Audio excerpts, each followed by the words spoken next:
आजच्या प्रवचनरूपी सेवेसाठी जो अभंग घेतलेला आहे ते जगद्गुरु जगतवंदनीय श्रीमंत संत तुकाराम महाराजांचा हा 4 चरणांचा सर्वांना परिचित असणारा अभंग घेतलेला आहे. क्षणोक्षणी हाची करावा विचार तरावाया पार भव सिंधू नाशिवंत देह जाणार सकळ आयुष्य खातो काळ सावधान संत समागमी धरून आवडी कारावी तातडी परमार्थी नाशिवंत देह जाणार सकळ आयुष्य खातो काळ सावधान तुका म्हणे येई लोकीचे व्यवहारे नये डोळे धुरे भरून राहो नाशिवंत देह जाणार सकळ आयुष्य खातो काळ सावधान. हा सगळ्यांना परिचित असणारा तुकोबारायांचा अभंग आहे. याचा भावार्थ पाहत असताना तुकाराम महाराज यांनी हा अत्यंत बोधप्रद असणारा मानवी जीवनाचा सत्य सांगणारा हा अभंग माणसाला सावध करण्यासाठी त्या ठिकाणी सांगितलेला आहे. आयुष्य किती क्षणभंगूर आहे, क्षणाचाही भरोसा नाही आणि म्हणून त्यात ईश्वराच्या भक्तीची परमार्थाची तातडी केली पाहिजे. त्याच्यासाठी वेळ व्हायला घालू नका अशा प्रकारचा उपदेश त्या ठिकाणी जगद्गुरु आपल्या सगळ्यांसाठी करतायत. जीवनाचं कल्याण कशामध्ये सांगण्याचा प्रयत्न या अभंगाच्या निमित्तानं तुकोबाराय करत असताना क्षणोक्षणी हाची करावा विचार तरावया पार भव सिंधू. महाराज म्हणतात माणसाने प्रत्येक क्षणाचा विचार केला पाहिजे आणि तो म्हणजे भवसागरातून तरुण कसं जायचं. आपलं जीवन फक्त संसार करण्यासाठी नसून त्यातून मुक्ती मिळवण्यासाठी याचं भान प्रत्येक क्षणी असलं पाहिजे. नाशिवंत देह जाणार सकळ आयुष्य खातो काळ सावधान. काळाचं खाद्य आयुष्य आहे. हे मानवा तुझे शरीर नाशिवंत आहे, आज न उद्या ते नष्ट होणार आहे हे निश्चित आहे. काळ सतत तुझे आयुष्य कुरताळतोय. जसा वेळ पुढे जातोय तसे तुझे आयुष्य संपत चालले आहे. म्हणून तू आता सावध हो आणि वेळेचा सदुपयोग कर. पुढच्या ओळीमध्ये संत समागमी धरून आवडी करावी तातडी परमार्थाची. तर या ठिकाणी आयुष्य काळ खातोय तर याच्यावर उपाय काय आहे तर संतांची संगतीची आवड धरावी. संतांच्या सहवासात राहिल्याने मनाला योग्य दिशा मिळते. परमार्थ साधण्यासाठी उशीर करू नका तर तातडी करा म्हणजे घाई करा. उद्यावर गोष्ट ढकलू नका कारण उद्या काय होईल हे कोणाला सांगता येत नाही. तुका म्हणे ही लोकीचे व्यवहारे नये डोळे धुरे भरून राहो. शेवटच्या चरणामध्ये तुकाराम महाराज म्हणतायत की या मृत्यू लोकातील डोळे दुराने भरून जातील. मायेच्या किंवा संसाराच्या मोहाने आंधळे होणे, संसाराच्या धुरामुळे सत्य न दिसणे आणि म्हणून महाराज सांगतात संसारात राहून दृष्टी साफ ठेवा, सत्याची जाणीव ठेवा आणि मोहाने आंधळे होऊ नका. असा हा 4 चरणाच्या अभंगाचा भावार्थ आपण या ठिकाणी पाहिलेला आहे. आता या ठिकाणी अभंगाचं निरूपण करत असताना महाराजांनी आपल्याला क्षणोक्षणीच का सांगितलं. दिवसेंदिवस विचार केला पाहिजे, महिनोन्महिने केला पाहिजे, वर्षानुवर्ष केला पाहिजे असं महाराज का सांगत नाही. क्षणोक्षणीच का सांगतात. खरं तर आपलं सगळंच धर्मशास्त्र जर बघितलं तर हरिपाठाची सुरुवात जर आपण बघितली तर देवाच्या द्वारे उभा क्षणभरी तेने मुक्तीचारी साधलेली आहे. म्हणजे क्षणभर देवाच्या दारात उभं राहिलो तरी 4ही मुक्ती साधल्या जातात असं आपल्या हरिपाठात सांगितलं जातं. मात्र त्याच हरिपाठात जर 27वी ओवी आपण जर बघितली तर त्याच्यामध्ये रिकामा अर्धगडी राहू नको. सुरुवात करत असताना क्षणोक्षणी आणि पुढे गेल्यानंतर त्या ठिकाणी एकदा आवड निर्माण झाली की मग आता रिकामा अर्धगडी राहू नकोस असं या ठिकाणी सांगितलं जात.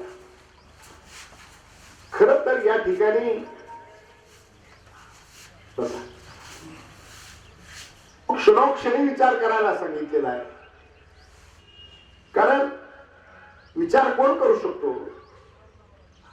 जीवन जे आहे, जीवनामध्ये शास्त्र आपल्याला सांगतं 84 लक्ष योनी आहे. 84 लक्ष योनीचा फेरा त्या ठिकाणी आपल्याला पार करावा लागतो असं सांगितलेलं आहे.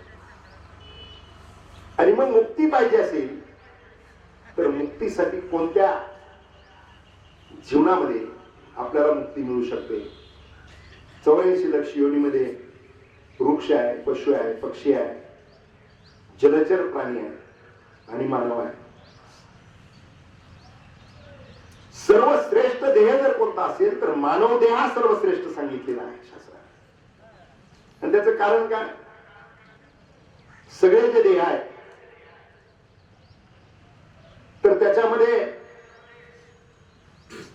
देहाचे जीवन जे आहे, जीवनाचे प्राधान्य ठरलेले आहे. कर्मप्रधान जीवन, भोगप्रधान जीवन आणि विचारप्रधान जीवन. कर्मप्रधान जीवन हे साधूंचं आहे, भोगप्रधान जीवन हे पशु पक्ष्याचं आहे. काय पशु काय? पशु काय पाप पुण्य जाणीती, उत्तम मध्यम भोग भोगीती. पशुला त्या ठिकाणी पाप पुण्याची काहीच जाणीव नाही, परंतु मानव देह आहे तो विचार प्रधान आहे. ईश्वराने मानव देह जो दिलेला आहे, देवे दिला देह भजना गोमटा, याच्यामध्ये त्या ठिकाणी भजनासाठी देह दिला आणि भजनासाठी देह देत असताना त्या ठिकाणी आपल्याला विचार करण्याची शक्ती मानवाला दिलेली आहे. विचाराचे अनेक प्रकार आहेत. विचाराचा त्या ठिकाणी मनुष्याला विचार करायचा त्या ठिकाणी बुद्धी त्या ठिकाणी देवाला दिली. काय काय दिलं देवाला आपल्याला? दिले इंद्रिय, हात पाय कान. हात दिले देवाला. हात भजनामध्ये टाळी वाजवण्यासाठी हात आहे, कर्म करण्यासाठी हात आहे. मानवाला त्या ठिकाणी हसण्याचं ज्ञान दिलं. आता आपण सगळे शेतीचा व्यवसाय करणारे शेतकरी मंडळी आहोत.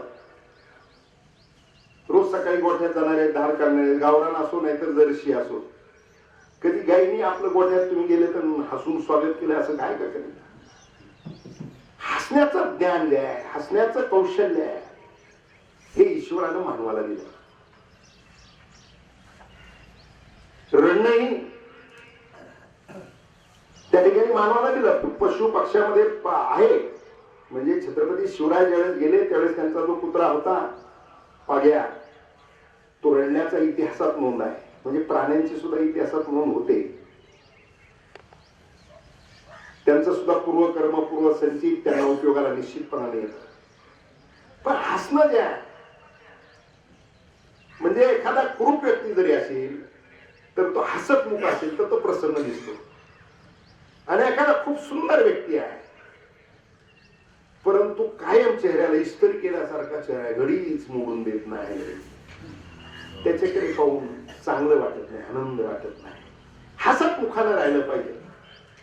प्रभू श्रीराम वनवासाला निघाले आणि वनवासाला निघाल्यानंतर सगळे रडत होते आणि राम हसत होते. प्रभू रामाला एकानं विचारलं की प्रभू आम्ही सगळे दुःखी आहोत, तुम्ही वनवासाला चाललात, वनवासाला जात असताना तुम्हाला दुःख वाटत नाही, तुम्ही हसताय. अरे मी हसतच जाणार म्हटले.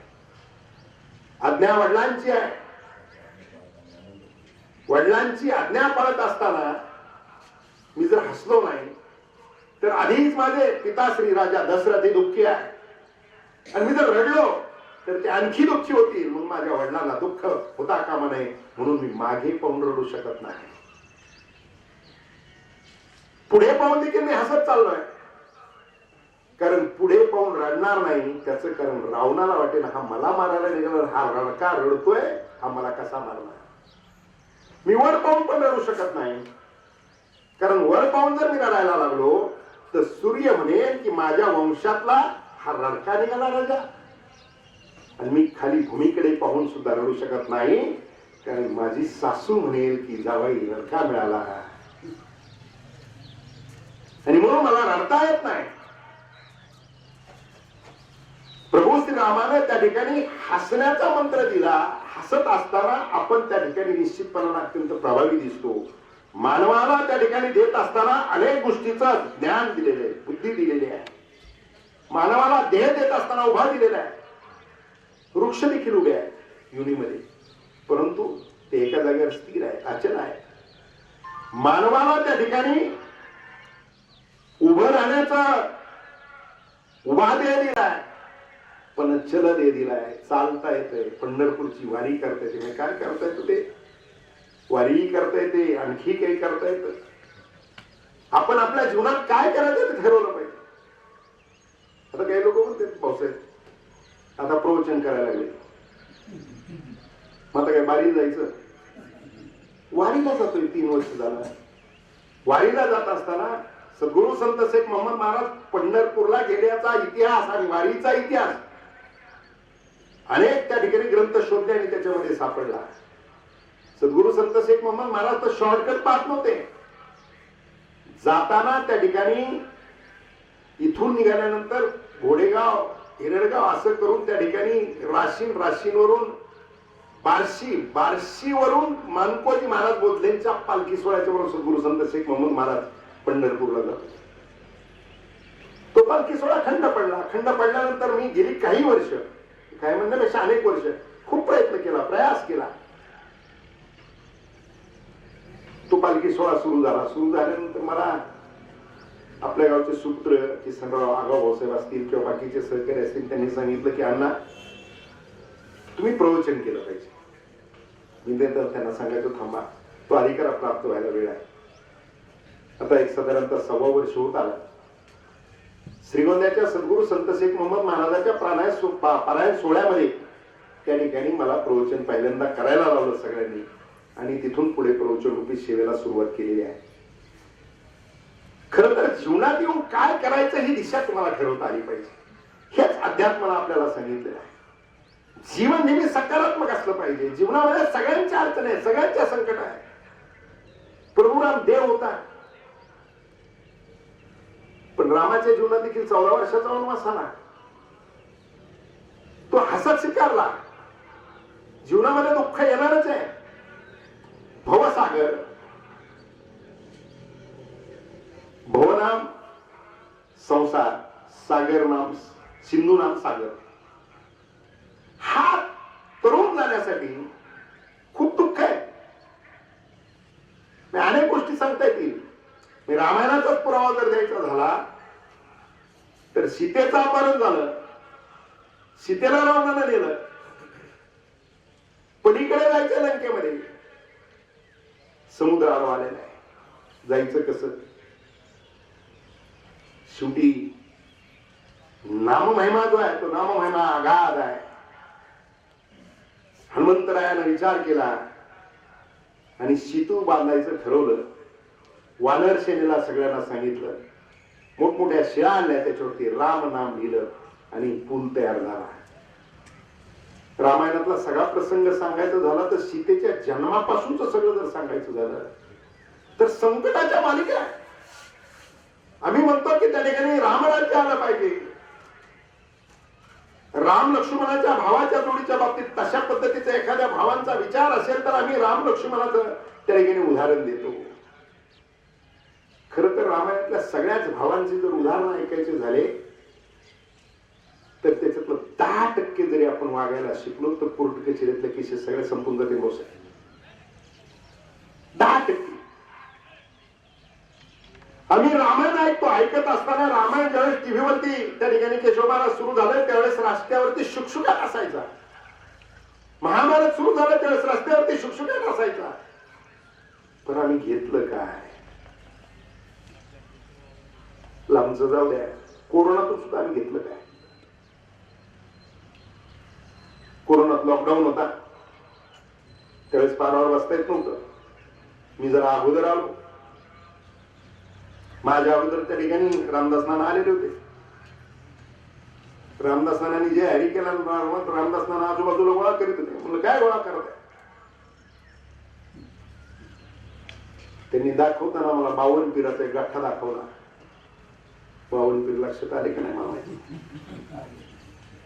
आता मंदिरांच्या ओट्याचा वापर देवाच्या नामस्मरणाच्या ऐवजी जर याच्यासाठी होत असेल, म्हणजे कोरोना येऊन गेला, कोरोनाने संदेश दिला, जागे केला आम्हाला की भरोसा नाही, आणि तेवढंच नाही तर कोणी कोणाचं नाही. नगर मधला एक खूप मोठा व्यापारी संपत होत आहे, खूप मोठा, त्याचा उद्योग खूप मोठा आहे, कोरोनात गेला. प्रचंड मोठी इस्टेट मुलांसाठी कमवून ठेवलेली. नगरपालिकेनं कॉर्पोरेशनने विचारलं की त्यांचा डेथ झालेला आहे. ते म्हणले आम्हाला कळालंय. म्हणले विधीला तुमच्यापैकी कोण येणार आहे का? म्हणले उरकून घ्या, उरकून घ्या. लांबचं नाही सांगत मी, नगरचं सांगतोय. हा ठीक आहे, हे एका बाबतीत झालंय असं नाही, अनेक ठिकाणी झालंय. मग कोरोना हा संदेश दिलेला आहे, तरी सुद्धा आम्ही सावध नाही, तरी सुद्धा आम्ही विचार करायला तयार नाहीत. आम्ही म्हणतो नाही 100 नाही, मला काय होते नाही, मी कोण. तुकाराम महाराजांनी या ठिकाणी या अभंगाच्या निमित्तानं क्षणोक्षणाला विचार करायला सांगितलेला आहे. आणि तो विचार सांगितलेला सांगत असताना नाशिवंत देह असं सांगितलेलं आहे. आणि मग मानव देह हा सर्वश्रेष्ठ देह आपल्याला मिळालेला आहे. नरदेह निराळ लागले हाती, उत्तमची सार उत्तमची गती, देवच होईन म्हणती ते होती, तरी चित्ती कान धरा. देवच होईल म्हणतोय, आणि ठरवलं तर मानव देह देवच होतोय. मग चित्ती का धरायचं नाही? आम्ही चित्ती धरायला तयार नाही. आणि म्हणून तुकाराम महाराजांनी शेवटच्या चरणामध्ये सांगितले, डोळे धुरे भरून राहू नका, डोळ्यात धूर भरून राहू नका. दुसऱ्या चरणाचे सांगितलेलं आहे की नाशिवंत देह जाणार आहे, त्याला काळ खाणार आहे. आयुष्याचं खाद्य जे आहे, काळाचं खाद्य जे आयुष्य आहे, आयुष्य काळ खातला. सद्गुरु संत शेख महमूद महाराजांनी या बाबतीत त्यांचं पण एका अभंगातलं प्रमाण आहे, या नाशिवंत शरीराची भूषणे ती महादुःखाची कारणे. महादुःखाचं शरीर आहे.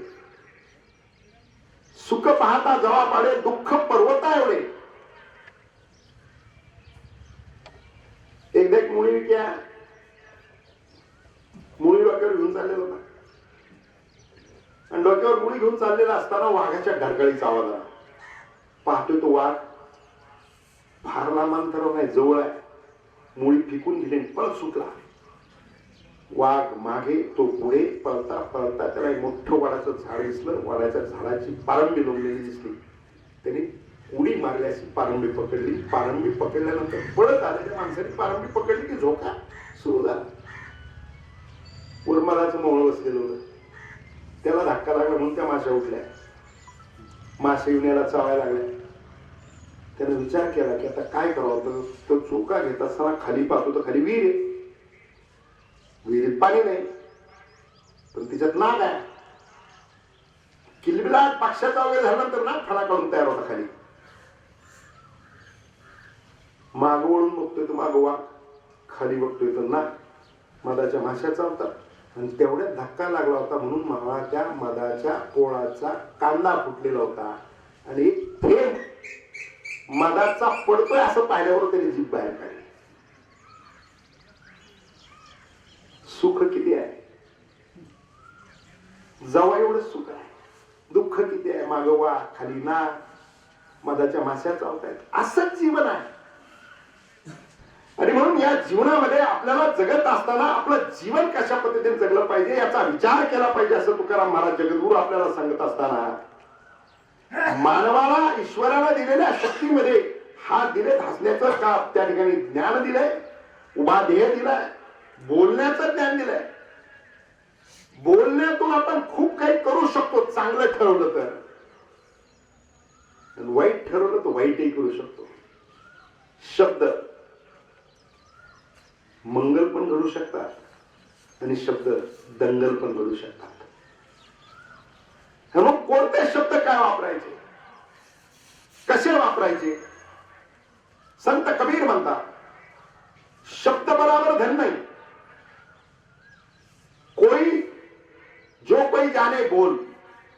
शब्द बराबर धन नहीं, जो कोई जाने बोल. हीरा तो दामों में मिले, शब्द मोल ना तोल. शब्दाची किंमतच होऊ शकत नाही. हिऱ्यासाठी पैसे मोजावे लागतात, पण शब्दाची किंमत होऊ शकत नाही. एवढं त्या ठिकाणी शब्दाचं महत्व संत कबीरांनी आपल्याला सांगितलेलं आहे.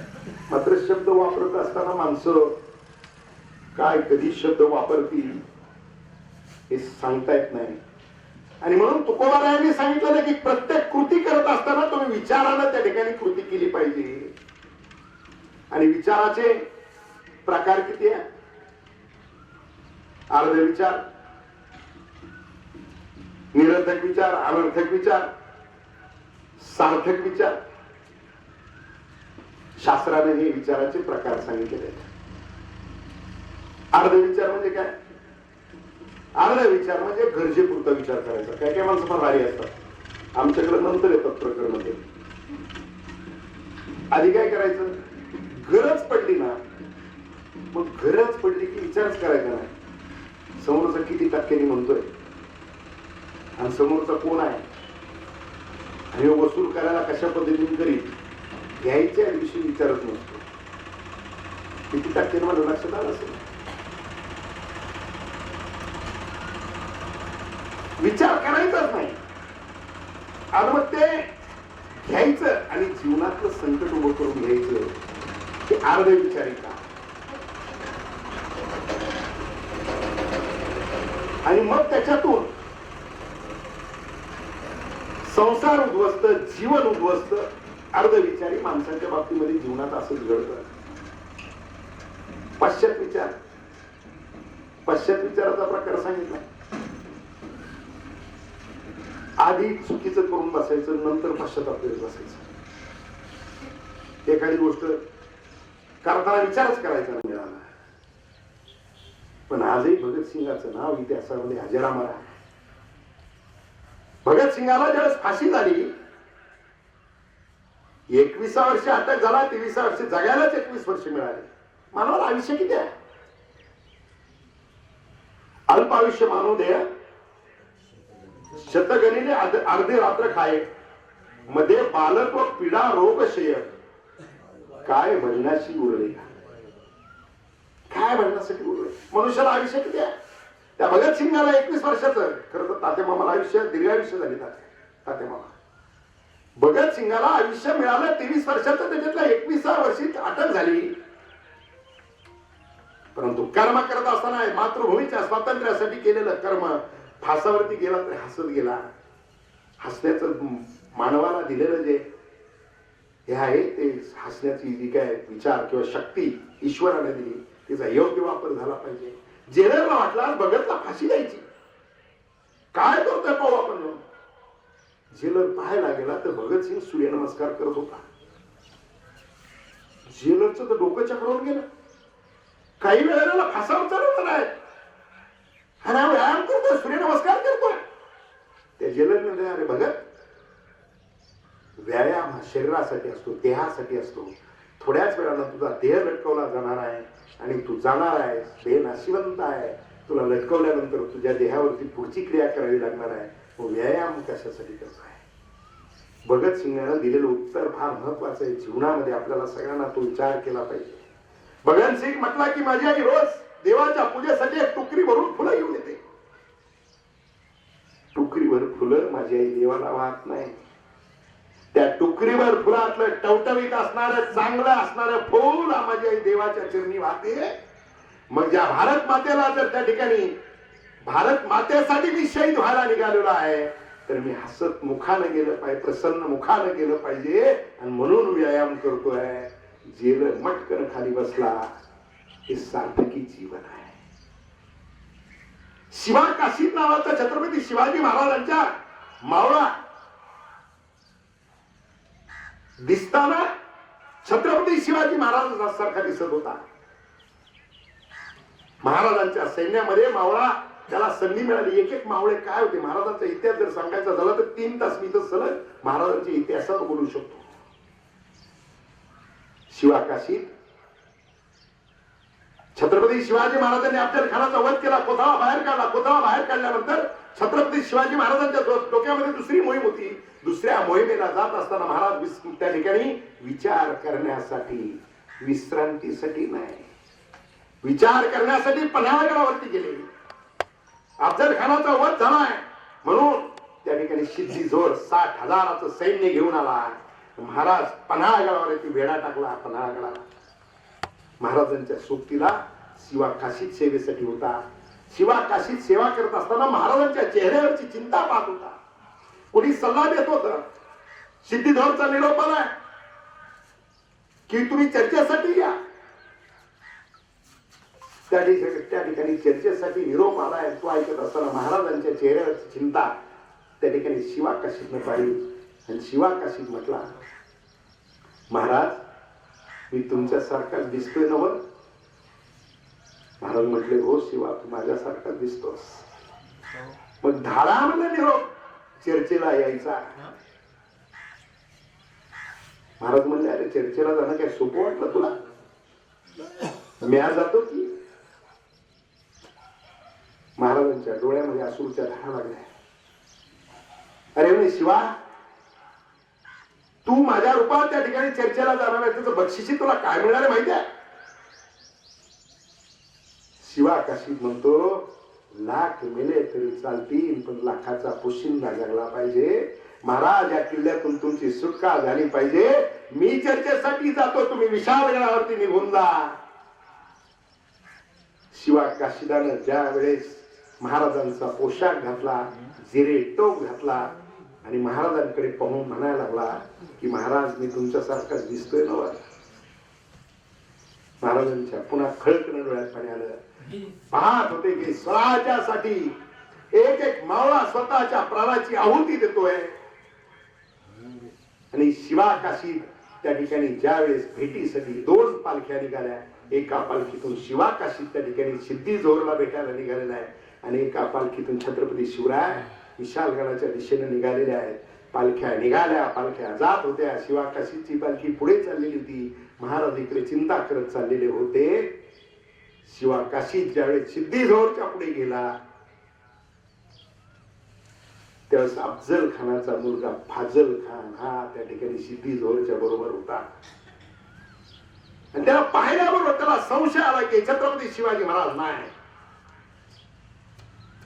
त्याने विचारलं, तू सच में शिवा है?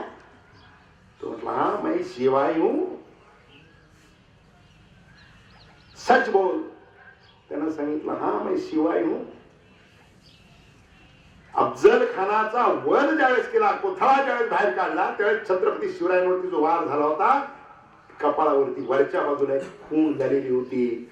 म्हणून त्या ठिकाणी फाजल खानानं तलवारीनं जिरेटोप पाठीमागे ढकलला आणि खून नाही म्हटल्याबरोबर तो लगेच सिद्धी-जोरला म्हटला, धोका हुआ हे शिवा नाही है. आणि मग त्याला विचारलं, पुन्हा सिद्धी-जोरनं विचारलं कि तू छत्रपती शिवाजी है? तो म्हणला, नहीं मैं शिवा काशीत हूं. वार सपा झाले आणि ते वार होत असताना ज्यावेळेस विचारलं की तू यहाँ आया, तर त्यानं सांगितलंय की जन्माला शिवा काशीत म्हणून आलो आणि मरताना छत्रपती शिवाजी महाराज म्हणून मरतोय. हे सार्थकी जीवन आहे. आणि हा विचार करण्याची शक्ती जी आहे, ही विचार करण्याची शक्ती ईश्वरानं त्या ठिकाणी मानवाला दिलेली आहे. विचाराच्या विचार करण्याचा प्रकार जो आहे खूप मोठ्या प्रमाणात चालतो. हा विचार कोण करतो? मादी म्हटलं तुमच्या डोक्यात वेगळंच येईल. मग ज्याच्या आधी आहे तो हा विचार करतो. मासा, माशी, मानव. मासा शास्त्रात आलेलं उदाहरण आहे. परमार्थिक शतकुटुंब उदाहरण. कळाला काय लावते?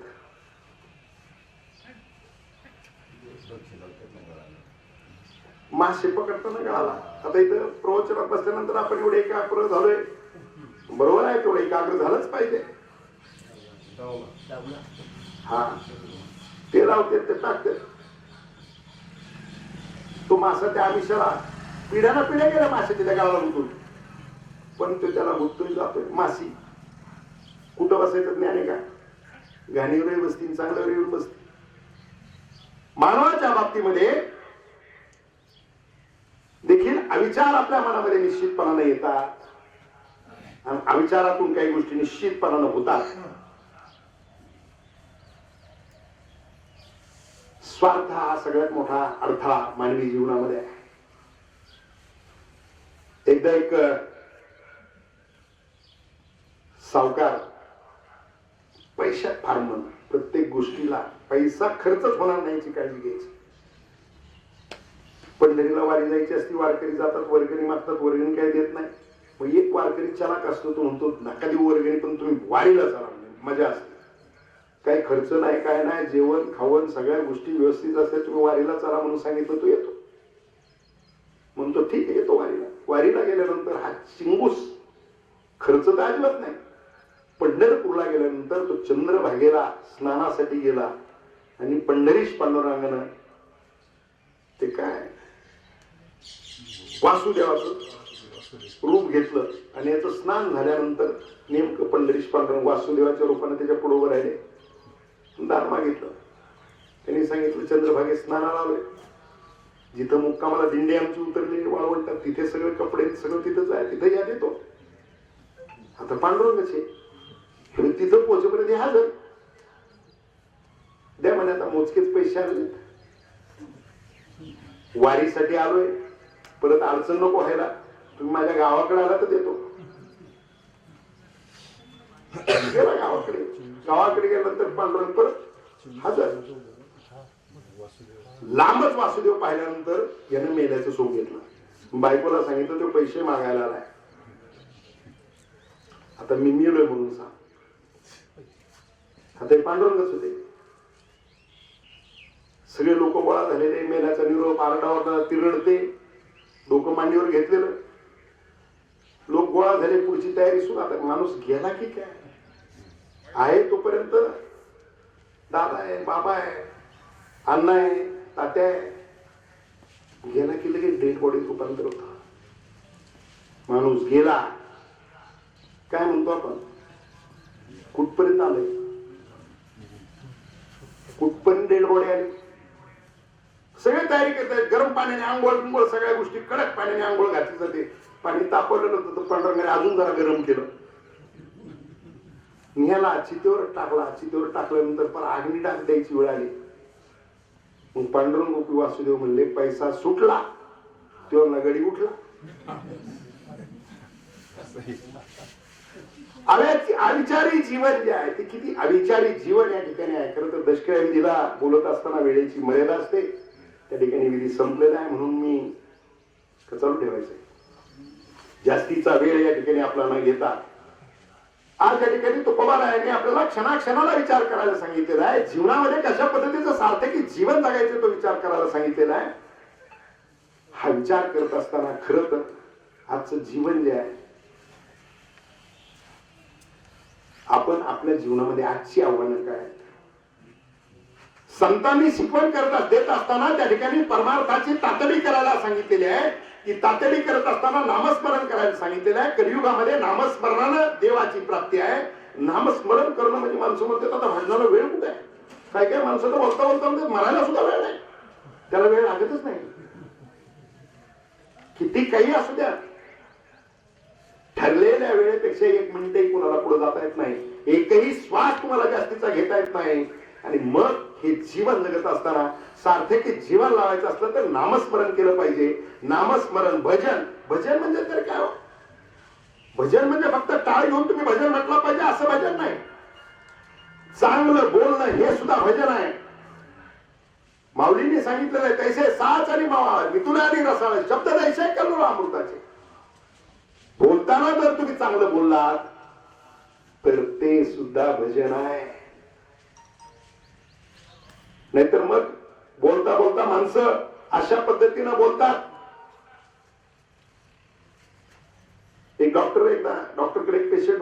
पेशंटला त्या ठिकाणी आजारातून बरं करण्यासाठी डॉक्टरने सगळे प्रयत्न केला. डिस्चार्जचा दिवस झाला. डिस्चार्जच्या दिवशी त्या ठिकाणी डॉक्टरांनी सांगितलं, सल्ला देत असताना औषधं वेळेवरती घ्या, शरीराची काळजी घ्या, रोजचा व्यायाम व्यवस्थित करा, खाणं पिणं व्यवस्थित ठेवा, व्यवस्थित खात जा जीवाला, असं डॉक्टरने सांगितलं. बायकोनी बाहेर न ऐकलं, पळतच आली.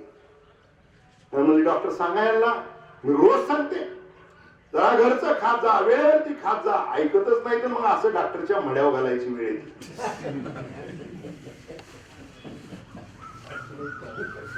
आता साचा निमावळा म्हणायचं क्या?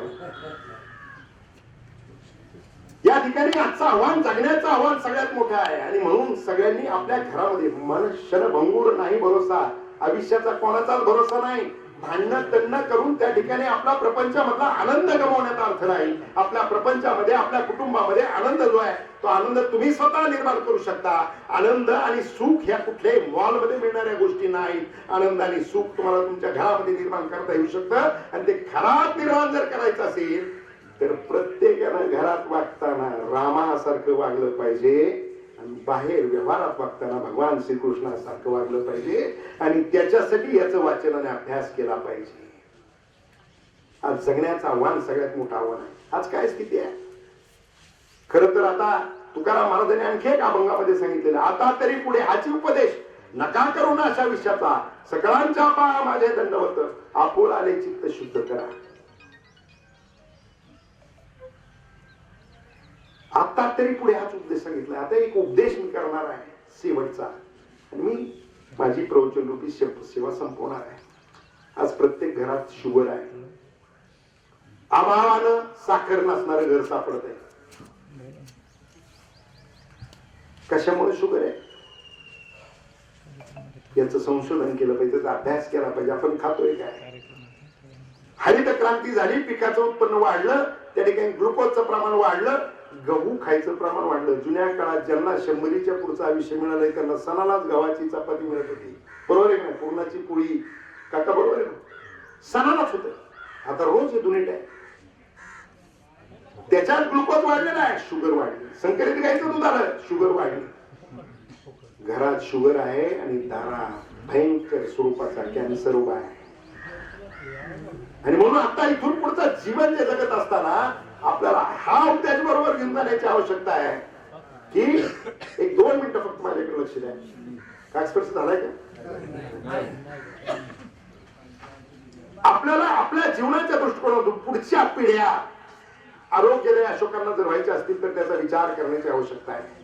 आज आपल्याकडे सगळ्या फवारणीच्या भाजीपाल्या आहेत, त्याच्यामुळे कॅन्सरचे पेशंट आपल्याकडे सापडायला लागले आणि मोठ्या प्रमाणात सापडायला लागले. आपण शेतकरी आहोत, किमान घरच्या पुरते 4 वाफे भाजीपाल्याचे घरचे करा. गहू पेरत असताना त्या ठिकाणी जुन्या पद्धतीचा गहू जो आहे तुम्ही तुमच्या घरच्या पुरता पेरा. आणि मला माहिती आहे की आमच्या शेतकऱ्याची औलाद अशा प्रकारची आहे की आमच्या शेतातला आम्ही बाकीच्या लवानोळा दिल्याशिवाय राहणार नाही. अनेकांच्या घराचं विषमुक्त ताट करण्याची ताकद जर कोणात असेल तर ती आमच्या बळीराजामध्ये आहे. ते विषमुक्त केलं तरच पुढच्या पिढीचं खरं आहे. आम्ही आमच्या लेकरांना शाळेत जातात खायला देताना पूर्वीच्या काळामध्ये काय दिलं जात होतं, आजच्या काळात काय दिलं जाते. आमच्या माय मावल्याच्या ठिकाणी लेकरू शाळेत चाललं की तो खायला पैसे मागतात, 20 रुपये त्याला देऊन टाकतात. पण ते लेकरू बाहेर जाऊन काय खायला घेतंय कोणी पाहत नाही. ते घेते कुरकुरे. कुरकुऱ्याचं कधी एखादं पाकिट घरी आला आणि त्या कुरकुऱ्यातली काडी काढा पेटून बघा, पेटती का नाही? ती पेटते. म्हणजे त्याच्यामध्ये वापरलेल्या सगळ्या पदार्थातून त्याच्यामध्ये प्लास्टिक निर्माण होते. कॅन्सर होणार नाही तर काय होईल याचं चिंतन करण्याची आवश्यकता आहे. माणसं म्हणते खायला महागाई फार झाली. आता भांडवत कुणीच तंबाखू खात नाही मला माहितीये, पण तंबाखूची पुडी केवढ्याला हे तर माहिती असेल. भांडवत केवढ्याला आहे तंबाखूची पुडी? 10 रुपयाला. किती ग्रॅमची आहे तंबाखूची पुडी?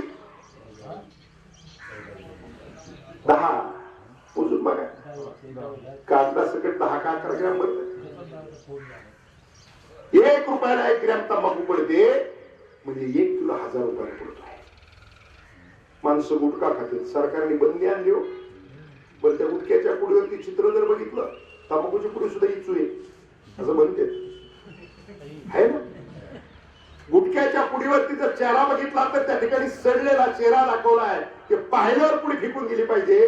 पण माणसं ते तूर तोंडात टाकतात. काय काय करतात दिवसभरात माळाची माळा खाते. ती गुटख्याची पुडी 30 रुपयाला आहे. ती 3.5 ग्रॅमची 8 रुपये ग्रॅम पडतो. 8 रुपये ग्रॅमच्या हिशोबाने हिशोब केला तर 1 किलो गुटखा 8,000 रुपयाला पडतो. बदामचा भाव 800 रुपये किलो आहे, 850 रुपये. काजूचा भाव 850 रुपये किलो आहे. हजाराच्या आत या सगळ्या गोष्टी आहेत. तंबाखू 1000 रुपये किलो, गुटखा 8,000 रुपये किलो. आम्ही ते खातोय, ते आम्हाला परवडतंय, ते नाही महाग. 25 होता 30 ला झाला तरी पुढे घेतेच, पोरं खातेच. आम्ही काय खाल्लं पाहिजे याचा विचार केला पाहिजे. आमच्या पुढच्या पिढ्यांना काय खायला दिलं पाहिजे हा विचार केला पाहिजे. आम्ही तेल खातोय. तेल काय शेंगदाण्याचे, करडीचे.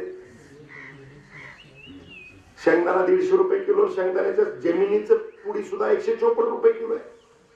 1 किलो शेंगदाण्याचं तेल तयार व्हायसाठी 4 किलो शेंगदाणे लागतात. 600 रुपयाच्या शेंगदाण्यामध्ये 154 रुपयाचं शेंगदाणे तेल कसं तयार होऊ शकतं? ते शेंगदाण्याचं तेल आहे का? आज कॅन्सरचं प्रमाण वाढलं, आज आजाराचं प्रमाण वाढलं. याचं सगळ्याचं कारण जर कोणतं असेल तर आम्ही विष खातोय. आमच्या आहारात विष आहे. आता तुम्ही म्हणता मग तेल कसले खायचे? गाडीचं तेल आम्ही खातो महाग पडेल. आज पूर्वीच्या आमच्या आया आज्या त्या बाटली असायची, त्या बाटलीच्या तोंडाला बोटाला बोट लावून 4 थेंब तेलाची भाजीत टाकायच्या.